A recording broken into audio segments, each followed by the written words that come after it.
ಸಂವಿಧಾನ ಬದಲಾಯಿಸಿ ಮುಸ್ಲಿಮರಿಗೆ ಮೀಸಲಾತಿ ನೀಡಿರುವ ವಿಚಾರಕ್ಕೆ ಸಂಬಂಧಪಟ್ಟಂತೆ ಅಂದ್ರೆ ಮುಸ್ಲಿಮರಿಗೆ ಮೀಸಲಾತಿ ಆಲ್ರೆಡಿ ನೀಡಲಾಗಿದೆ, ಬಟ್ ಸಂವಿಧಾನನೇ ಬದಲಾವಣೆ ಮಾಡ್ತೀವಿ ಅನ್ನುವಂತಹ ವಿಚಾರವನ್ನ ಡಿಸಿಎಂ ಡಿಕೆ ಶಿವಕುಮಾರ್ ಅವರು ಖಾಸಗಿ ವಾಹಿನಿಯ ಸಂದರ್ಶನದಲ್ಲಿ ಪ್ರಸ್ತಾಪ ಮಾಡಿದ್ದೆ ದೊಡ್ಡ ಮಟ್ಟದ ಕೋಲಾಹಲಕ್ಕೆ ಕಾರಣ ಆಗಿದೆ. ಡಿಕೆ ಶಿವಕುಮಾರ್ ಅವರ ಸಂವಿಧಾನ ವಿವಾದಕ್ಕೆ ಸರ್ಕಾರವೇ ಶೇಕ್ ಆಗ್ಬಿಟ್ಟಿದೆ. ಸಂವಿಧಾನ ಬದಲಾವಣೆ ಹೇಳಿಕೆ ನೀಡಿ ಎಡವಟ್ಟು ಮಾಡಿಕೊಂಡ್ರ ಡಿಸಿಎಂ ಡಿಕೆ ಶಿವಕುಮಾರ್. ಸರ್ಕಾರದ ಬುಡಕ್ಕೆ ಕೈ ಹಾಕಿದೆ ಬಿಜೆಪಿ. ಸರ್ಕಾರ ವಿಸರ್ಜನೆ ಮಾಡಬೇಕು, ಚುನಾವಣೆಗೆ ಹೋಗಬೇಕು ಅಂತ ಬಿಜೆಪಿ ನಾಯಕರು ಆಗ್ರಹಿಸುತ್ತಿದ್ದಾರೆ. ಬಿಜೆಪಿ ಶಾಸಕ ಡಾ ಅಶ್ವಥ್ ನಾರಾಯಣ್ ಸವಾಲ್ ಹಾಕಿದ್ದಾರೆ. ಮಾಜಿ ಡಿಸಿಎಂ ಹಾಗೆ ಹಾಲಿ ಶಾಸಕರಂತ ಡಾಕ್ಟರ್ ಅಶ್ವಥ್ ನಾರಾಯಣ್ ಅವರಿದ್ದಾರೆ, ಅವರನ್ನೇ ಮಾತಾಡ್ತಾನೆ. ಸರ್, ಡಿಕೆ ಶಿವಕುಮಾರ್ ಅವರ ಈ ಒಂದು ಸಂವಿಧಾನ ಬದಲಾಯಿಸುವಂತಹ ಹೇಳಿಕೆ ಈಗಾಗಲೇ ರಾಜ್ಯಾದ್ಯಂತ ದೊಡ್ಡ ಮಟ್ಟದಲ್ಲಿ ಒಂದು ಕಡೆ ದಲಿತರನ್ನ ಮತ್ತೆ ಎಲ್ಲ ಹಿಂದುಳಿದವರನ್ನ ಎಲ್ಲರನ್ನೂ ಕೂಡ ಒಂದು ರೀತಿ ಎಲ್ಲರೂ ಕೂಡ ರೊಚ್ಚಿಗೆದ್ದಿರ್ತಕ್ಕಂಥದ್ದು ಅವರ ವಿರುದ್ಧದ ಒಂದು ಹೇಳಿಕೆಗೆ. ಈಗ ತಾವು ಈ ಒಂದು ಅವರ ಹೇಳಿಕೆಯನ್ನ ಯಾವ ರೀತಿಯಾಗಿ ನೋಡ್ತೀರಿ? ಕಾಂಗ್ರೆಸ್ನವರು ಓಲೈಕೆ ರಾಜಕಾರಣವನ್ನ ಮಾಡ್ತಾನೆ ಬಂದಿದ್ದಾರೆ.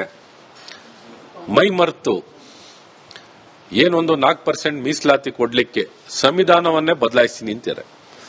ಸೊ ಈ ರೀತಿ ಬಾಬಾ ಸಾಹೇಬ್ ಅಂಬೇಡ್ಕರ್ ಅವರ ಮತ್ತು ಸಂವಿಧಾನ ವಿರುದ್ಧವಾಗಿ ಇವತ್ತು ಕಾಂಗ್ರೆಸ್ ಪಾರ್ಟಿ ನಿಲುವನ್ನು ತಗೊಂಡಿದ್ದಾರೆ. ಅದನ್ನ ಸಂಪೂರ್ಣವಾಗಿ ಖಂಡಿಸ್ತೀವಿ.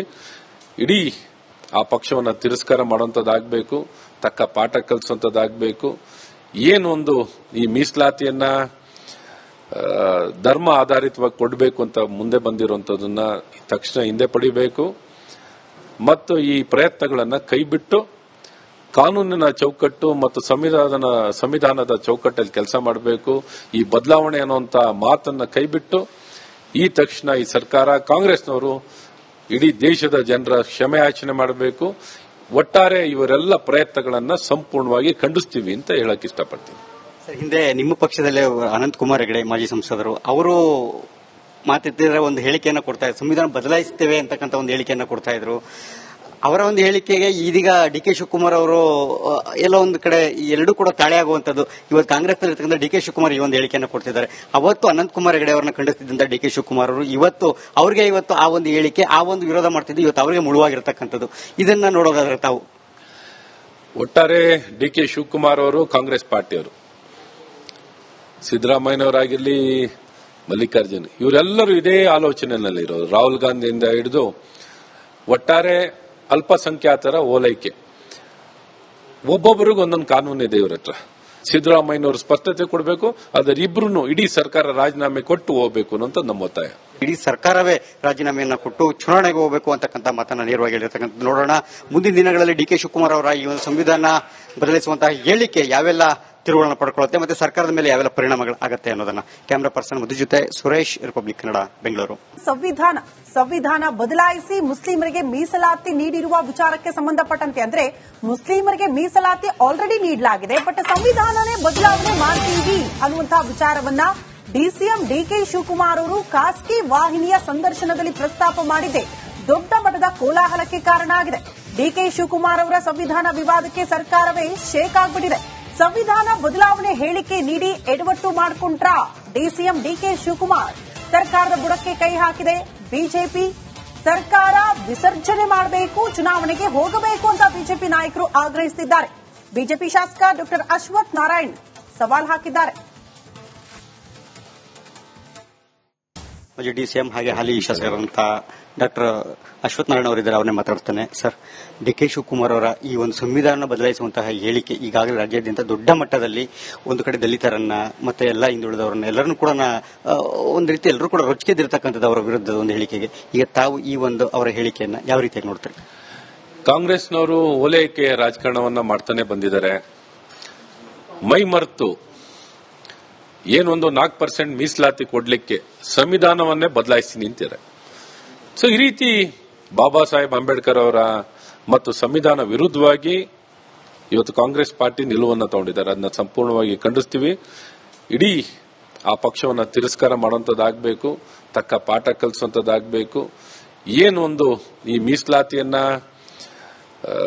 ಧರ್ಮ ಆಧಾರಿತವಾಗಿ ಕೊಡಬೇಕು ಅಂತ ಮುಂದೆ ಬಂದಿರುವಂತದನ್ನ ತಕ್ಷಣ ಹಿಂದೆ ಪಡಿಬೇಕು ಮತ್ತು ಈ ಪ್ರಯತ್ನಗಳನ್ನು ಕೈಬಿಟ್ಟು ಕಾನೂನಿನ ಚೌಕಟ್ಟು ಮತ್ತು ಸಂವಿಧಾನದ ಚೌಕಟ್ಟಲ್ಲಿ ಕೆಲಸ ಮಾಡಬೇಕು. ಈ ಬದಲಾವಣೆ ಅನ್ನುವಂತ ಮಾತನ್ನ ಕೈಬಿಟ್ಟು ಈ ತಕ್ಷಣ ಈ ಸರ್ಕಾರ ಕಾಂಗ್ರೆಸ್ನವರು ಇಡೀ ದೇಶದ ಜನರ ಕ್ಷಮೆ ಯಾಚನೆ ಮಾಡಬೇಕು. ಒಟ್ಟಾರೆ ಇವರೆಲ್ಲ ಪ್ರಯತ್ನಗಳನ್ನ ಸಂಪೂರ್ಣವಾಗಿ ಖಂಡಿಸ್ತೀವಿ ಅಂತ ಹೇಳಕ್ ಇಷ್ಟಪಡ್ತೀನಿ. ಹಿಂದೆ ನಿಮ್ಮ ಪಕ್ಷದಲ್ಲೇ ಅನಂತಕುಮಾರ್ ಹೆಗಡೆ ಮಾಜಿ ಸಂಸದರು ಅವರು ಮಾತಿದ್ರೆ ಒಂದು ಹೇಳಿಕೆಯನ್ನ ಕೊಡ್ತಾ ಇದ್ರು, ಸಂವಿಧಾನ ಬದಲಾಯಿಸುತ್ತೇವೆ ಅಂತಕ್ಕಂಥ ಒಂದು ಹೇಳಿಕೆಯನ್ನ ಕೊಡ್ತಾ ಇದ್ರು.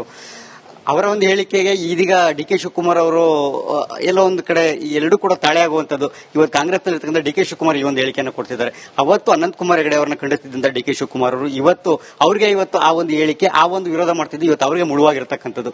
ಇದನ್ನ ನೋಡೋದಾದ್ರೆ ತಾವು ಒಟ್ಟಾರೆ ಡಿ ಕೆ ಶಿವಕುಮಾರ್ ಅವರು ಕಾಂಗ್ರೆಸ್ ಪಾರ್ಟಿಯವರು, ಸಿದ್ದರಾಮಯ್ಯನವರಾಗಿರ್ಲಿ, ಮಲ್ಲಿಕಾರ್ಜುನ್, ಇವರೆಲ್ಲರೂ ಇದೇ ಆಲೋಚನೆಯಲ್ಲಿರೋರು. ರಾಹುಲ್ ಗಾಂಧಿಯಿಂದ ಹಿಡಿದು ಒಟ್ಟಾರೆ ಅಲ್ಪಸಂಖ್ಯಾತರ ಓಲೈಕೆ, ಒಬ್ಬೊಬ್ಬರಿಗೂ ಒಂದೊಂದು ಕಾನೂನು ಇದೆ ಇವ್ರ ಹತ್ರ. ಸಿದ್ದರಾಮಯ್ಯನವರು ಸ್ಪಷ್ಟತೆ ಕೊಡಬೇಕು, ಅದರಿಬ್ರು ಇಡೀ ಸರ್ಕಾರ ರಾಜೀನಾಮೆ ಕೊಟ್ಟು ಹೋಗಬೇಕು ಅನ್ನೋಂಥ ನಮ್ಮ ಒತ್ತಾಯ.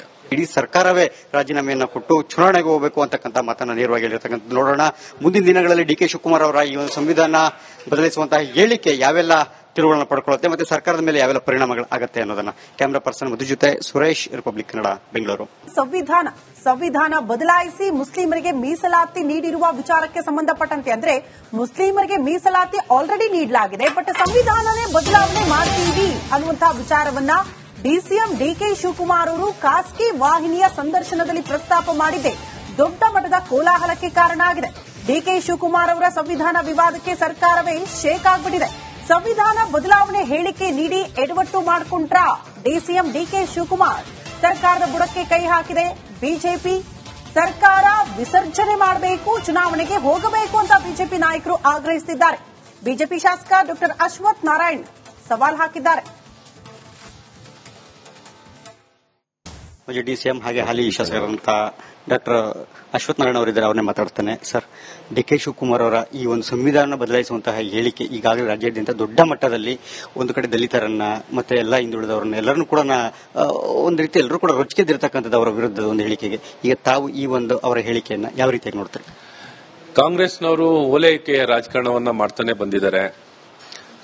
ಮೈ ಮರೆತು ಏನೊಂದು 4% ಮೀಸಲಾತಿ ಕೊಡ್ಲಿಕ್ಕೆ ಸಂವಿಧಾನವನ್ನೇ ಬದಲಾಯಿಸ್ತೀನಿ ಅಂತಾರೆ.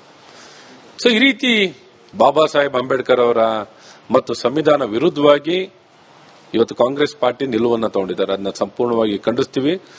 ಇಡೀ ಆ ಪಕ್ಷವನ್ನು ತಿರಸ್ಕಾರ ಮಾಡುವಂತದ್ದಾಗಬೇಕು, ತಕ್ಕ ಪಾಠ ಕಲಿಸುವಂತದ್ದಾಗಬೇಕು.